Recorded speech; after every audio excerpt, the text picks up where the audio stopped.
ದಿಂಬು cover ಬೆಡ್ಶೀಟನ್ನು wash ಮಾಡೋದು ಎಷ್ಟು ಮುಖ್ಯನೋ ಹಾಸಿಗೆಯನ್ನು ಕೂಡ ಸ್ವಚ್ಛವಾಗಿಡಬೇಕು. ಇಲ್ಲ ಅಂದರೆ ವಾಸನೆ ಬರುತ್ತೆ, ಬೆಡ್ ಬೇಗನೆ ಹಾಳಾಗುತ್ತೆ. ಹಾಗಿದ್ರೆ ಹೇಗೆ ಈ ಹಾಸಿಗೆಯನ್ನು ಕ್ಲೀನ್ ಮಾಡೋದು ಅಂತ ಯೋಚನೆ ಮಾಡ್ತಾ ಇದ್ದೀರಾ?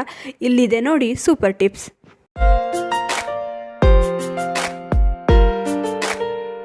ನಮಸ್ತೆ, ವಿಭಿನ್ನ ಸಲಹೆಗಳು ಚಾನಲ್ಗೆ ಸ್ವಾಗತ. ನಾವೆಲ್ಲ ವಾರಕ್ಕೊಮ್ಮೆ ಬೆಡ್ಶೀಟ್ ಪಿಲ್ಲೋ ಕವರ್ಗಳನ್ನು ವಾಶ್ ಮಾಡಿ ಕ್ಲೀನಾಗಿ ಇಡ್ತೀವಿ. ಆದರೆ ಬೆಡ್ಡನ್ನು ಕ್ಲೀನ್ ಮಾಡ್ತೀವಾ? ಬೆಡ್ಡ ಯಾರು ಕ್ಲೀನ್ ಮಾಡ್ತಾರೆ ಅಂತ ಅನ್ಕೊತಿದ್ದೀರಾ ಅಲ್ವಾ? ಹೌದು, ಬೆಡ್ನಲ್ಲಿ ನಾನಾ ರೀತಿಯ ಬ್ಯಾಕ್ಟೀರಿಯಾಗಳು ಇರುತ್ತೆ. ಹಾಗೆಯೇ ಬೆಡ್ಡನ್ನು ಕ್ಲೀನಾಗಿ ಇಟ್ಟಿಲ್ಲ ಅಂದರೆ ಬೆಡ್ಡಿಂದ ಕೆಟ್ಟ ಸ್ಮೆಲ್ ಬರುವುದಕ್ಕೆ ಸ್ಟಾರ್ಟ್ ಆಗುತ್ತೆ. ಹಾಗಂತ ಬೆಡ್ಡನ್ನು ವಾಶ್ ಮಾಡೋದಕ್ಕೆ ಆಗೋದಿಲ್ಲ. ಹಾಗೇನಾದರೂ ಮಾಡಿದ್ರೆ ಬೆಡ್ ಹಾಳಾಗಿ ಹೋಗುತ್ತೆ. ವ್ಯಾಕ್ಯೂಮ್ ಕ್ಲೀನರ್ ಇದ್ದರೆ ಕ್ಲೀನ್ ಮಾಡ್ಕೊಳ್ಬೋದು. ವ್ಯಾಕ್ಯೂಮ್ ಕ್ಲೀನರ್ ಇಲ್ಲ ಅನ್ನೋರು ಏನು ಮಾಡ್ಬೋದು, ಹೇಗೆ ಬೆಡ್ಡನ್ನು ಸ್ವಚ್ಛವಾಗಿಡೋದು ಅಂತ ಯೋಚಿಸ್ತಿದ್ದೀರಾ?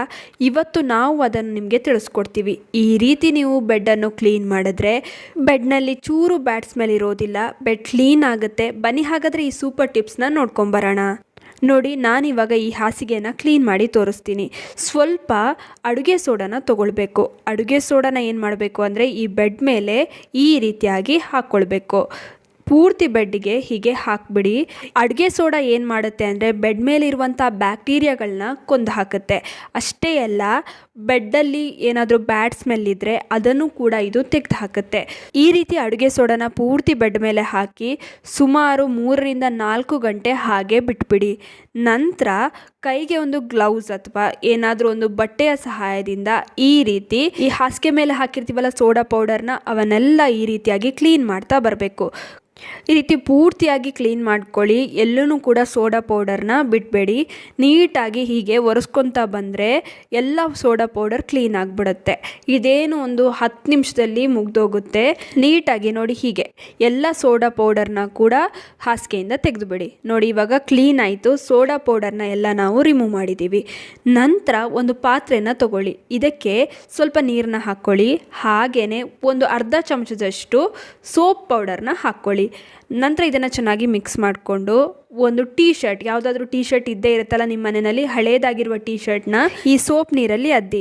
ನಂತರ ಈ ರೀತಿಯ ಮುಚ್ಚಳ ಎಲ್ಲರ ಮನೆಯಲ್ಲೂ ಇದ್ದೇ ಇರುತ್ತೆ.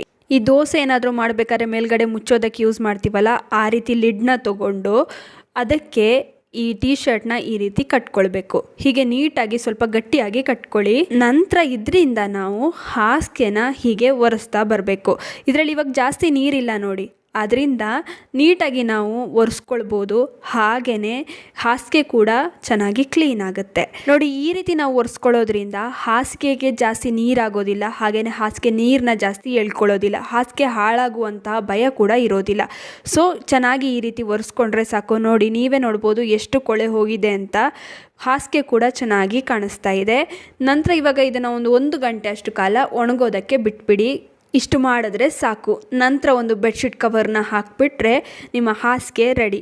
ಈ ರೀತಿ ನೀವು 15 ದಿನಕ್ಕೊಮ್ಮೆ ಮಾಡ್ತಾ ಬನ್ನಿ. ಹಾಸಿಗೆ ತುಂಬಾ ಚೆನ್ನಾಗಿ ಇರುತ್ತೆ, ಹಾಗೆಯೇ ಕ್ಲೀನ್ ಆಗಿರುತ್ತೆ. ಹಾಸಿಗೆನಲ್ಲಿ ಯಾವುದೇ ರೀತಿಯ ಬ್ಯಾಡ್ ಸ್ಮೆಲ್ ಕೂಡ ಬರೋದಿಲ್ಲ. ಹಾಗೆಯೇ ಹಾಸಿಗೆ ತುಂಬ ಕಾಲ ಅಂದರೆ ಬಹಳ ದಿನದ ಕಾಲ ಬಾಳಿಕೆ ಕೂಡ ಬರುತ್ತೆ. ಇನ್ನು ಸಾಧ್ಯವಾದರೆ ಆವಾಗವಾಗ ಹಾಸಿಗೆನ ಬಿಸಿಲಿಗೆ ಹಾಕ್ಕೊಳ್ಳಿ. ಬಿಸಿಲಿಗೆ ಹಾಕೋದಕ್ಕಾಗೋದಿಲ್ಲ ಅನ್ನೋರು ಅಟ್ಲೀಸ್ಟ್ ಕಿಟಕಿನಾದರೂ ತೆರೆದಿಟ್ಕೊಳ್ಳಿ. ಪ್ರತಿದಿನ ಈ ರೀತಿ ಕಿಟಕಿ ತೆರೆಯೋದ್ರಿಂದ ಕೂಡ ಹಾಸಿಗೆಯಲ್ಲಿ ಕೆಟ್ಟ ಸ್ಮೆಲ್ ಇರೋದಿಲ್ಲ. ಹಾಗೆಯೇ ಬ್ಯಾಕ್ಟೀರಿಯಾಗಳು ಫಾರ್ಮ್ ಆಗೋದು ತಪ್ಪುತ್ತೆ. ಇನ್ನು ಈ ವಿಡಿಯೋ ಇಷ್ಟವಾಗಿದ್ದರೆ ಲೈಕ್ ಮಾಡಿ, ಶೇರ್ ಮಾಡಿ. ನಿಮ್ಮ ಅನಿಸಿಕೆ ಅಭಿಪ್ರಾಯಗಳನ್ನು ಕಾಮೆಂಟ್ ಸೆಕ್ಷನಲ್ಲಿ ತಿಳಿಸಿ. ನೀವಿನ್ನು ವಿಭಿನ್ನ ಸಲಹೆಗಳು ಚಾನಲನ್ನು ಸಬ್ಸ್ಕ್ರೈಬ್ ಮಾಡ್ಕೊಂಡಿಲ್ಲ ಅಂದರೆ ದಯವಿಟ್ಟು ನಮ್ಮ ಚಾನಲನ್ನು ಸಬ್ಸ್ಕ್ರೈಬ್ ಮಾಡ್ಕೊಳ್ಳಿ. ಹಾಗೆ ಪಕ್ಕದಲ್ಲೇ ಇರುವ ಬೆಲ್ ಬಟನನ್ನು ಕ್ಲಿಕ್ ಮಾಡಿ. ಧನ್ಯವಾದಗಳು.